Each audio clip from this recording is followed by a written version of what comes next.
Hey, what's up guys? My name is Slikk and I'm back again with another video. And in this one I want to talk about the future of Rocksteady games and a recent interview with Dax Jin, who is an important guy at Rocksteady. I don't exactly know his position, but anyway, you've seen him before, and if you look up his picture you'll recognize him most likely. And he essentially said in an interview, I'll read for you what exactly he said, and essentially it is this: finally leaving the Arkham games behind. He says, quote, "I think there's a little sense of sadness on the team. It feels like breaking up in a way, and the mood is really split. There's a feeling in the office like it's definitely time to do something else. We all accept that. But we all know Batman so well. We all feel comfortable in the Arkhamverse, and looking to the future, we're definitely letting go of that comfort blanket and putting ourselves in the position where whatever we do next is going to feel very different. There's always an anxiety associated with change, and that's where we want to be. We want to feel uncomfortable because we want to make awesome stuff." And I believe he has one other line here. Yes, we're in a very enviable position, he says, where we have some time and space to decide what we're doing next, Jin explains. We can sit back and think what our dream game would be, and we have Warner Bros. To just help us do that. So interestingly enough, if you remember an interview a few years ago, I'll try to find it if I can in editing, but actually Rocksteady, somebody from Rocksteady, probably Sefton Hill, who is the game lead head director of all the games that they make, I'm pretty certain, he said that their dream game is making a Superman game. That's always been their dream game. I think that's common knowledge. Most of you probably already know this. And that's interesting because we have seen some leaks about, Superman game in development, but from WB Games Montreal. Now, could they be working on it? We also have rumors that the new Batman video game is actually being, assisted by Rocksteady, or excuse me, the new Suicide Squad game. If you have no idea what I'm talking about, then you can check out one of my videos on that new Suicide Squad game. But yes, they're not working on a Batman game. And apparently Batman Arkham VR, which comes out next month within the same week of Batman Return to Arkham, is going to be their final Batman video game. And I agree that it is time for them to move on from the Batman franchise. I definitely think that they've had an invaluable contribution to superhero video games and have left their mark on that forever, and they're a very, very talented game studio. With that being said, I'm not certain that is the case, that they will never make another Batman video game again, considering the fact that, if you recall, 2 years ago, this is exactly what they were saying before Batman Arkham Knight was coming out, that it would be their very last Batman video game. And then, sure enough, what's coming out next month? A Batman video game from Rocksteady, okay? So I definitely think it's malleable, and if the money's right, if it's in the right spot for them, I think they would be willing to do another Batman game. And, they're working with Warner Bros., of course. That's what he says in his final quote, Dax Jin. And I do find it interesting that, Rocksteady, once again, they're a very talented game studio, but I don't know if I would say that they are the most honorable in interviews, or 100%, 1,000% honest in all of their interviews. I mean, we could go even down to, pre-Arkham Knight came out. I mean, they were saying a lot of things that were rather misleading about the game. And if you go rewatch any interviews from that game, again, some of it is misleading about how the side missions work in terms of the identity of the Arkham Knight being a brand new character that has never been seen before and all that sort of thing. And when in actuality it's just the same, a character that's already existed for a long while wearing a different costume. And I get that people have an argument. People think that that's a new character. I say that if Nightwing has on the, or if Dick Grayson, has on the Nightwing suit or the Bat suit, he's still the same character. It's just a different alter ego. But that's my personal opinion. I guess some people would argue that's a new character. I don't see how that makes any logical sense, but that's my personal opinion. So, I'm not saying that they're lying about it, but I definitely...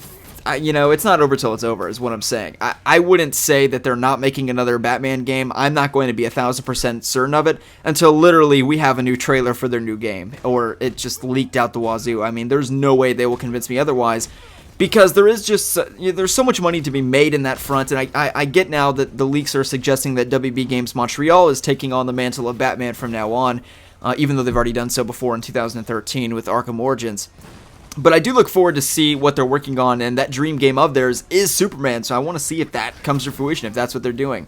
One thing that did sort of alarm me just a bit, and not to end on a sour note, but they did say that they have time to think about what game they want to make.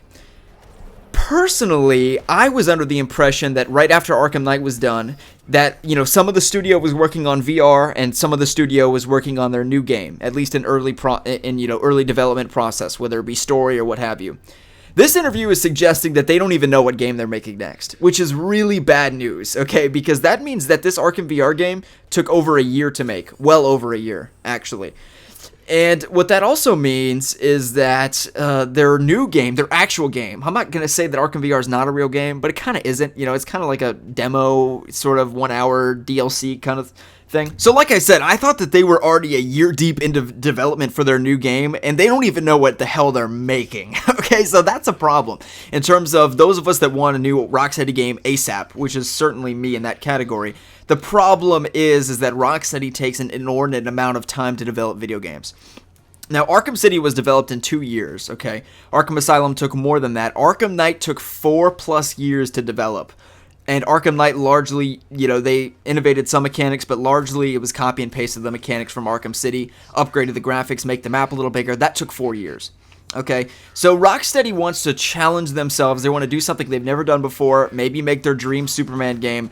And it took them 4 years to make Arkham Knight. You know, they're a small studio, really small, about a fourth of the size of a studio like WB Montreal, okay, or Telltale Games, for example. So the point being is that their next game might not even be on this console generation, just to be blatantly, you know, honest and you know, put our expectations in the right spot. This next game is a whiles away. I mean, Arkham VR seriously did offset their next video game by a year, and it's going to be about that. It's going to be about a year offset. And that's unfortunate, right? I think that we all want the real game and not this sort of, you know, demo experience. And even though I was saying it a live stream last night, I do really want the game. It's just not, if I had to choose between them offsetting their new game for a year, I think, you know, I'd rather take their game a year earlier than we're going to be getting it now. But well, I'm interested to see how the development goes for their new game. Maybe they could really push it out, that hire some new people. I saw them hiring for like 10 roles on their Twitter page, so that might help it out a little bit, and they want to get it out in 3 years. But you know, if you're looking for a new Rocksteady game, you know, in the next 2 years, just do not get your hopes up. Seriously, do not. That's just the honest truth of it. And it's not going to be a Batman game, or so they say, and it certainly isn't going to be here anytime soon, just by the nature of how Rocksteady develops. And it is a very quality over quantity approach to game making by them, right? And I respect that. I'm not bashing it. I wouldn't want it any other way, to be truthful with you, especially in the current climate of video games that we have now, where everything gets delayed, everything comes out broken, nothing works on PC. And by the way, nothing worked on PC for Arkham Knight, even after 4 years of development. Granted, it was made by not Rocksteady, so Rocksteady didn't even make the PC version of the game, which explains why it was so damn shitty. Okay. That's my discussion today for the end of Arkham in terms of Rocksteady's development, and Rocksteady's basically done with Batman. They are hanging up the mantle of Batman themselves. And, you know, of course, thank you very much to Rocksteady for revolutionizing the superhero video game industry, truthfully, as a genre, and creating some of the best superhero video games ever made. Some of the greatest moments in superhero, I won't even just say video games, superheroes ever. You know, Mr. Freeze boss fight, Joker gag at the end of Arkham City, and, you know, the Batmobile as it swoops in Arkham Knight at the beginning of that game. I mean, just so many iconic and classic moments. You cannot underestimate their contributions to the superhero world and landscape, and I think that their influence on not only just superhero video games, but also Batman in general is self-evident in most everything that we see, such as the warehouse scene in Batman v Superman, and once again, their contributions to that character will never be forgotten and are truly invaluable to the character. So anyway, guys, I hope you all have enjoyed the video, and if you did, feel free to give it a thumbs up. Be sure to like and subscribe to this channel for all superhero video game news, speculation, information, and more. My name is Slikk. We'll see you in the next one.